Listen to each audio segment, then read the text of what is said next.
Okay, Rohit, I'm going to show you how to visit multiple XY positions, take a short ND acquisition there, move on to the next XY position, and then be able to loop over that. And in order to be able to do that, we can't seem to do it from the ND acquisition control itself. So if you go to ND acquisition, this order of experiment thing has been grayed out. I don't exactly know why that is, but I did find a way how to do it nicely using the more powerful and more general purpose jobs creator.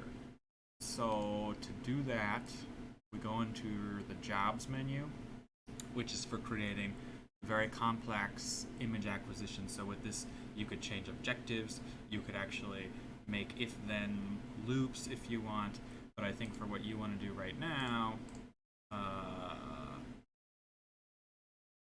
we can create a very simple job there. So if you go under jobs and you see create new jobs, you're presented with this GUI here. Let me maybe make it. This is fine. This GUI here is where you can build up your imaging experiment.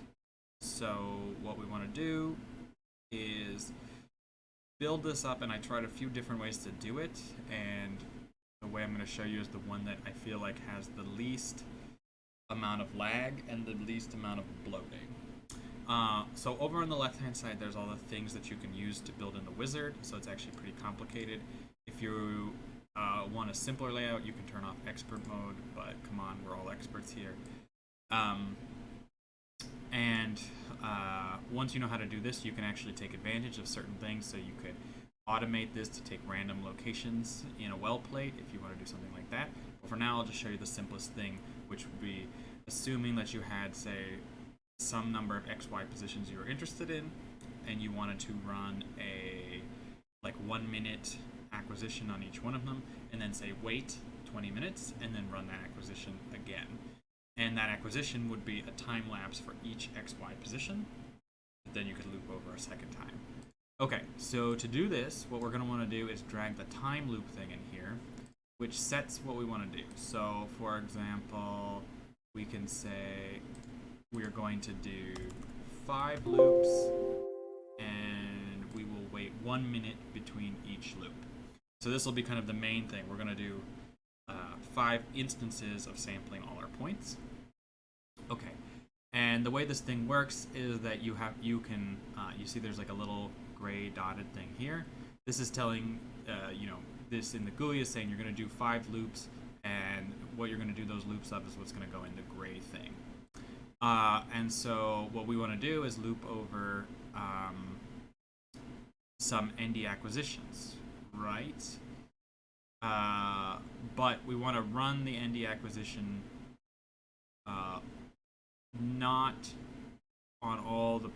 not the way you've normally been doing it, but rather on each XY position individually. So if we say predefined points over here and then open this up, we can choose in the live view here. So I just have a kind of like a random, whoa, that's pretty cool. That is not alacrity, that's something called a lighter notice. Actually, maybe it's not.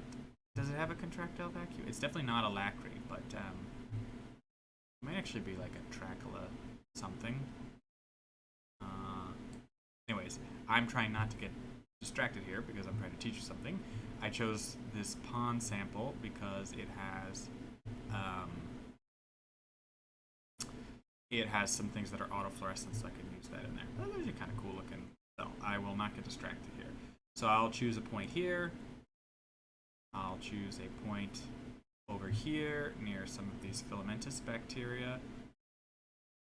That also has some, let's get one that has some very obvious cyanobacteria in it. Those should be autofluorescent. That one. And it's like there's a little gliding diatom on the move for you. I know you like those, so I'll put that in there. So we've got 4 points, right? And what it's going to do is, within this loop, it's going to, using these points, we can now say loop over the points. So for each one of these points here, what do we want to do? And there were a few different capture settings here, so you can set a type of capture that will be used to create one super file for your job. I found that was actually laggy and causing it to drop frames, and what I found was working the best was to actually, for each point, run a traditional ND acquisition. And so in this, you can just set up your ND acquisition as before, now omitting the XY points, because the XY points are now being held upstream in the loop. And so what we'll instead do is we will take a something which has no delay here, and in this case, all I'm doing is taking DIC images here, basically as fast as we can go, for 10 seconds. Maybe actually to make it a little bit more fun. No. We could actually choose an ROI if we wanted. Custom ROI. Hello? Oops. Let's just not bother with that right now. Just take it the basic way. Because what you would probably do here is set up your DMD illumination conditions or your turf conditions, whichever one you're doing, where it would be taking the red and green images as quickly as possible. In this case, we'll just take some DIC images right here. And so let's just go through them. And so what we expect to happen here is that for each of these 4 points, we'll go to that point, we'll take 10 seconds of video as fast as we can. We'll do that for all 4 points. And then it will wait 1 minute between loops and do this again. So if I hit play here,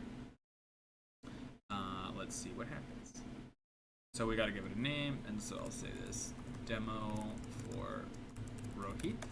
Okay. And so you see it visits this one place. It gives you this little preview bar of what's going on here. And so you can see that we're on our first time lapse. We're at our first point, and then we took 300 frames, roughly 10 seconds of video, and then it moved to the next frame. And it's going to do that several times here.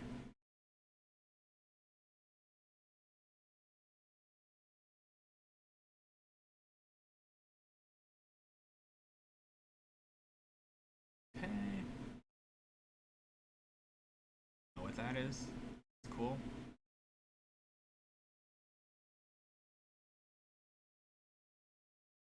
Okay, and now what you see is it's going to wait 1 minute. So if this were maybe one of your oscillation things and we wanted to say, ask what was happening to the oscillations of each cell over a 12-hour time course, sampling those oscillations every half hour, you could imagine that these would be half-hour time points.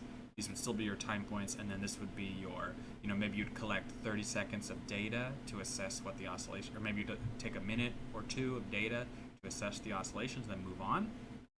And then it would revisit those locations later and collect the data again. So let's just wait and make sure that it does this.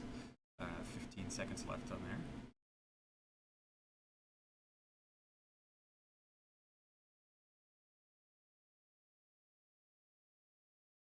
Okay, 3, 2, 1. So now it should go back to the original position as before. Now it's taking some, again, basically taking video as fast as it can of this location. And then it's going to move to the next location, so on and so forth.